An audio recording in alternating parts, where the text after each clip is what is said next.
conclude by introducing the Apostle John. Beloved, let us love one another. These words have an intermediate tone from one perfected in love.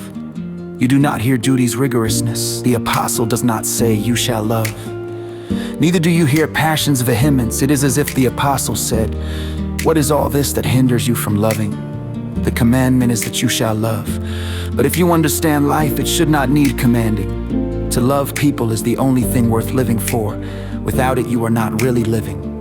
And it is the only true sign you are a Christian. A profession of faith is not enough. We do not dare speak so gently. What is truth on the perfected apostle's lips could in the beginner's mouth be an escape from the commandment school. We make ourselves into listeners against sentimental Christianity. Christianity is not infrequently presented in a sentimental, soft form. All love and love. Spare yourself, have good days, because God is love. Nothing about rigorousness. Understood this way, God's love becomes childish. Christ too sickly sweet for it to be true. That he was an offense to the Jews and foolishness to the Greeks, as if Christianity were in its dotage. Christianity abolished the Jewish like for like, an eye for an eye, and replaced it with eternities. It turns attention inward, making every relationship to others into a God relationship. A person ultimately has only God to deal with, the highest comfort and greatest strenuousness at once. God is the educator. The adult imagines his worldly dealings are reality, but God teaches that all this is used for upbringing. God's rigorousness is leniency in the loving and humble. In the hard-hearted, as leniency becomes rigorousness. As a heavenly body soars lightly by gravity, but leaving its course, the lightness becomes heaviness and it falls. Rigorousness within the gospel. Even in what must be called gospel, you hear rigorousness. Christ says to the centurion, "Be it done for you as you have believed." No more merciful words, yet as you believe. You cannot transfer the centurion's faith to yourself. Christianity guarantees it will be done as you believe. But whether you have faith is not Christianity's to declare to you. How lenient, how rigorous. God is too transcendent to think human effort has meritoriousness, yet he requires it.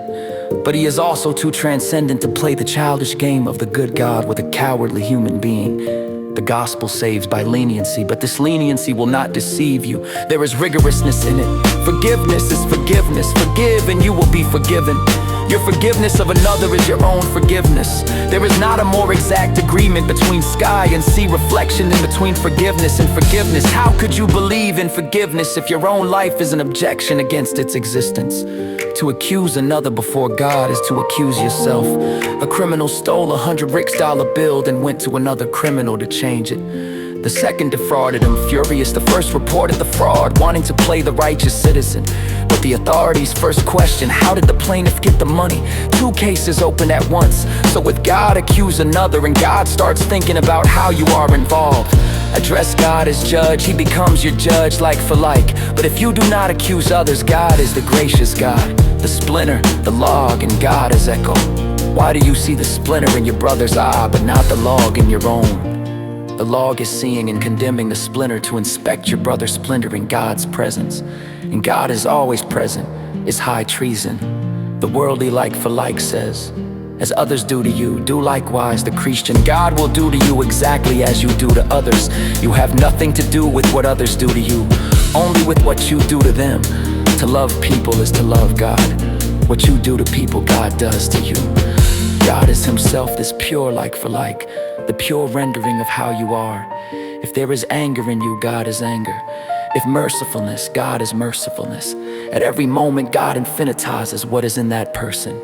Echo lives in solitude, renders every sound exactly. Watch what you say.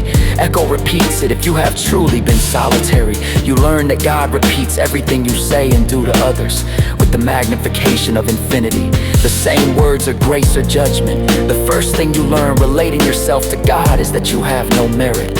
But as the well-disciplined child, as an unforgettable impression of rigorousness, the person who relates to God's love is bound to have fear and trembling, even as he rests in God's love. Such a person will speak to God only about grace, lest the word justice lose everything through what he himself evolved. The rigorous, like for like.